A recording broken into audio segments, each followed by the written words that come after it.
नमस्कार। इतिहास में ना कुछ कहानियां ऐसी होती हैं जो सिर्फ राजा महाराजाओं की नहीं बल्कि हार न मानने वाले जज्बे की होती हैं।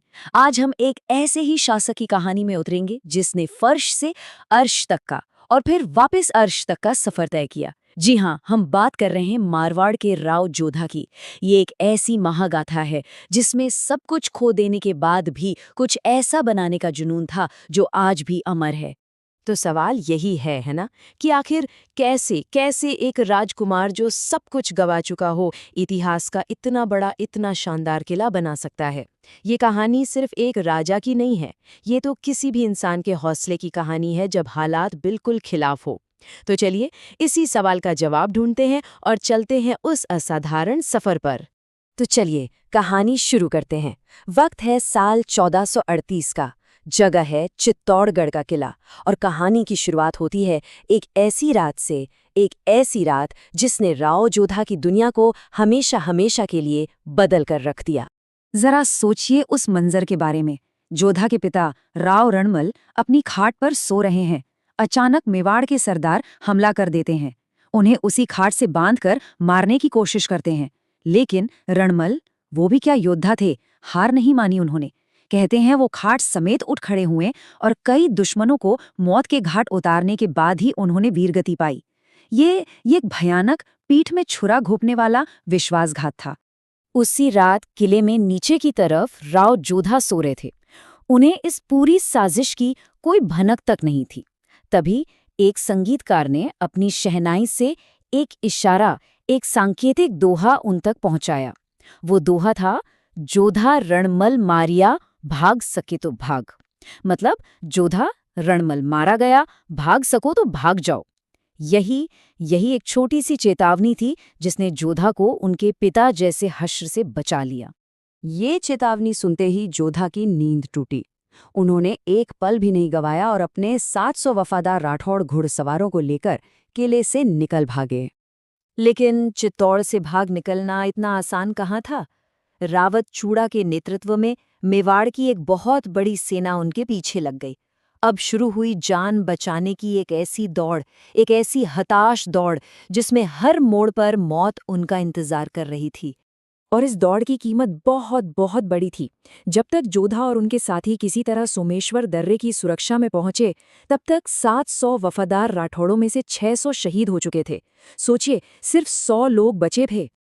और यहीं से राव जोधा के जीवन का शायद सबसे कठिन दौर शुरू होता है। एक राजकुमार अब एक भगोड़ा था, और अब उन्हें अपनी ताकत बिल्कुल शून्य से, बिल्कुल जीरो से दोबारा बनानी थी। सोच सकते हैं, 1-2 साल नहीं, पूरे 15 साल। 15 साल तक राव जोधा निर्वासन में रहे।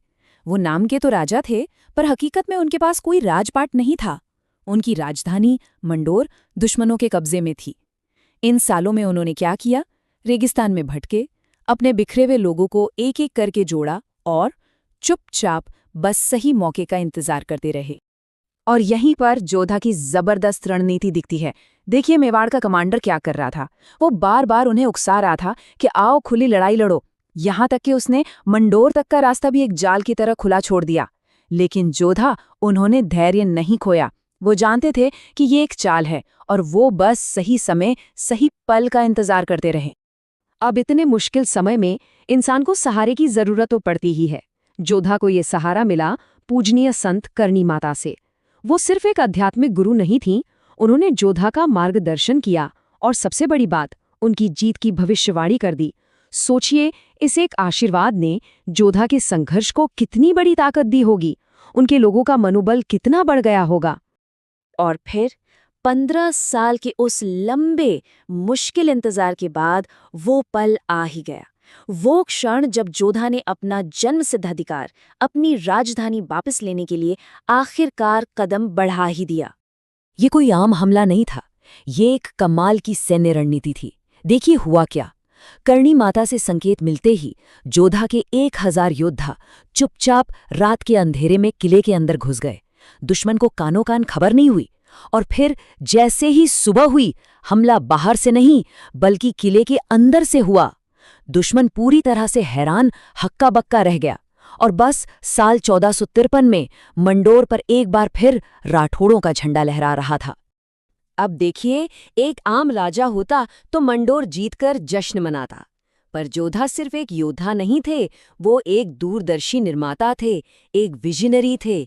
मंडोर तो जीत लिया, पर अब उन्होंने फैसला किया कुछ नया बनाने का, कुछ ऐसा जो हमेशा के लिए रहे। उनके दिमाग में ये बात बिल्कुल साफ थी। पुरानी राजधानी मंडोर अब उतनी सुरक्षित नहीं रह गई थी। स्ट्रेटेजिक पॉइंट ऑफ व्यू से वो कमजोर थी। उन्हें एक नई राजधानी चाहिए थी, एक ऐसी जगह जो ज्यादा सुरक्षित हो, ज्यादा मजबूत हो और भविष्य में किसी भी हमले से उनकी सल्तनत को बचा सके। और जोधा ने इस पर काम करने में जरा भी देर नहीं की। सोचिए, 1453 में मंडोर वापस जीता और कुछ ही सालों के अंदर मेवाड़ के साथ अपनी सीमाएं भी तय कर ली। और फिर 12 मई 1459 को उन्होंने एक नए और अजेय समझे जाने वाले किले की नींव रख दी। और ये नया गढ़ कौन सा था? ये था मेहरानगढ़ किला, मतलब सूर्य का किला। ये किला और इसके चारों ओर बसने वाला नया शहर जोधपुर राठौड़ शक्ति का और राव जोधा की कभी न हार मानने वाली जिद का एक जिंदा जागता प्रतीक बन गया। तो अब सवाल उठता है कि राव जोधा अपने पीछे क्या विरासत छोड़कर गए? उनका असर कितना गहरा था, कितना दूर तक फैला? चलिए इस पर एक नजर डालते हैं। देखिए, जोधा की विरासत सिर्फ एक शहर या एक किले तक नहीं रुकी, ये तो और भी फैली। उनके बेटों ने इस मशाल को और आगे बढ़ाया। जैसे उनके बेटे राव बीका ने बीकानेर की स्थापना की, राव दूदा ने मेड़ता की, और देखते ही देखते राठौड़ शासन पूरे मारवाड़ में और भी मजबूत होकर फैल गया। तो इस तरह एक भगोड़े राजकुमार से एक साम्राज्य निर्माता बनने का ये सफर पूरा होता है। राव जोधा, उन्होंने सिर्फ अपना खोया हुआ राज्य ही वापस नहीं जीता, नहीं, उन्होंने एक ऐसा शहर बसाया, एक ऐसा किला बनाया जो सदियों बाद आज भी उनकी जबरदस्त इच्छा शक्ति और उनकी दूरदृष्टि की गवाही देता है। और ये कहानी हमें वापस उसी सवाल पर ले आती है जहां से हमने शुरुआत की थी। राव जोधा की ये दास्तां हमें सोचने पर मजबूर करती है कि आखिर ज्यादा शक्तिशाली क्या है, पत्थर से बना एक मजबूत किला या फिर उस किले को बनाने वाले एक इंसान की, एक लीडर की अटूट, कभी न टूटने वाली इच्छा शक्ति।